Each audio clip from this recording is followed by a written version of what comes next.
یہ جو 3 دن میں 11 دن میں قرآن پاک کی بے ادبی کر رہے ہیں، یہ گنڈے نظر نہیں آ رہے؟ ساری کی ساری مسجد باہر سڑک پر پھر رہی ہے، 3 صفحے کھڑی ہیں، امام سنا رہا ہے، 3 دن میں قرآن ختم ہونا ہے جی، حافظ ریل آئے ہوئے ہیں جی، اللہ اکبر۔ ابھی سبسکرائب کریں تحفظ دین میڈیا۔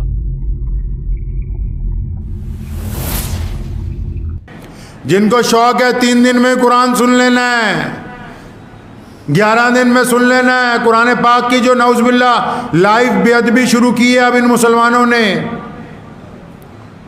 چپ ہیں، چنگے مولوی چپ ہے۔ 3 دن میں کون سا قرآن ضروری ہے تراویحوں میں ختم کرنا؟ حدیث پاک میں تو آیا کہ پورے رمضان نماز تراویح میں قرآن پاک سنا جانا چاہیے، تو یہ 3 دن میں باقی انہوں نے 27 دن کہاں جانا ہے جی؟ اور 3 دن میں جو نالائق لوگ انتظام کرتے ہیں، اللہ کے غضب کو پکارتے ہیں رمضان کے مہینے میں، آپ ان کی حالت دیکھ لیجئے جا کے۔ امام نیت باندھتا ہے، یہ نعوذ باللہ باہر بیٹھ کے بیڑیاں پھونک رہے ہوتے ہیں۔ وہ جب 1 گھنٹے بعد کہتا ہے اللہ اکبر رکوع میں، تو دوڑ کے سارے جا کے نیت باندھ لیتے ہیں۔ ایسے بدماشوں کے چھترول پھرنی چاہیے۔ تمہیں یہ گنڈا گردی نظر نہیں آتی؟ تمہیں غیر مسلموں کی تو نظر آ جاتی کہ فلاں بندہ نعوذ باللہ قرآن پاک کی بے ادبی کر رہا ہے، فلاں نے قرآن پاک کے متعلق یہ کہہ دیا، یہ بدماشی نظر نہیں آ رہی؟ یہ جو 3 دن میں 11 دن میں قرآن پاک کی بے ادبی کر رہے ہیں، یہ گنڈے نظر نہیں آ رہے؟ ساری کی ساری مسجد باہر سڑک پر پھر رہی ہے، 3 صفحے کھڑی ہیں، امام سنا رہا ہے، 3 دن میں قرآن ختم ہونا ہے جی، حافظ ریل آئے ہوئے ہیں جی، اللہ اکبر۔ پوچھا نہیں کبھی حضور اکرم صلی اللہ علیہ وسلم سے بھی یہ جو تماش بینی ہو رہی ہے اسلام میں، یہ اس لیے بنائی ہے مسجد؟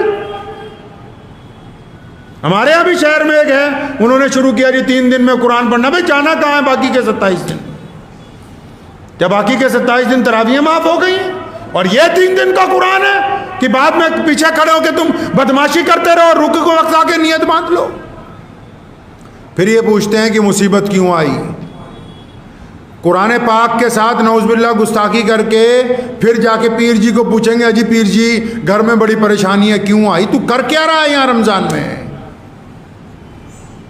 پھر یہ جا کے بڑے بڑے بزرگوں کو جا کے کہتا ہے جی سر پہ ہاتھ رکھ دو ہمارے، وہ تو 200 سر پہ ہاتھ رکھوا لے جو نعوذ باللہ اللہ کے قرآن کی بے ادبی کرتا ہو، وہ جس نے اللہ سے دشمنی مول لے لی رمضان المبارک کے مقدس مہینے میں، وہ چاہتا ہے کہ میرے سر پہ ہاتھ کوئی مولوی رکھ دے، اس کا بیڑا پار ہو جائے۔ اسلام میں ایسے بیڑے پار نہیں ہوتے۔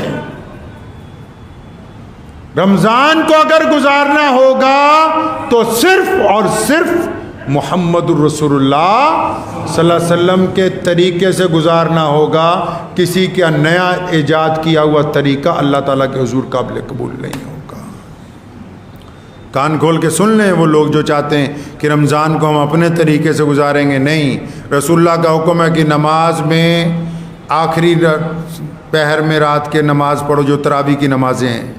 رسول اللہ کا حکم ہے جماعت سے نماز پڑھیں۔ رسول اللہ کا حکم ہے روزہ دار روزہ رکھے تو پھر اس کے بعد جھوٹ نہ بولے۔ رسول اللہ کا حکم ہے کہ روزہ دار روزے کو پھاڑے نہیں، مطلب اپنی کام سے کوئی ایسا کام نہ کرے جس سے روزہ ٹوٹ جائے۔ وہ کھانا پینا نہیں ہے، وہ نعوذ باللہ گالی دینا ہے، وہ گندگی کے ارادے کرنا ہے، وہ کسی کے ساتھ نعوذ باللہ زنا کا ارادہ کرنا ہے، بے ایمانی کا ارادہ کرنا ہے، کسی کے ساتھ ٹھگی کا ارادہ کرنا ہے۔ تو رمضان کس کے طریقے سے گزارنا ہے بھائی؟ پیارے نبی محمد الرسول اللہ صلی اللہ علیہ وسلم کے طریقے سے۔ دعا کیجئے کہ اللہ تعالیٰ ان باتوں پہ مجھے بھی اور آپ سب کو عمل کرنے کی توفیق عطا فرمائے۔ وآخر دعوانا ان الحمدللہ رب العالمین۔ تکمیلی تلبینہ طاقت، صحت اور شفا کے لیے ایک بہترین نسخہ ابھی آرڈر کریں۔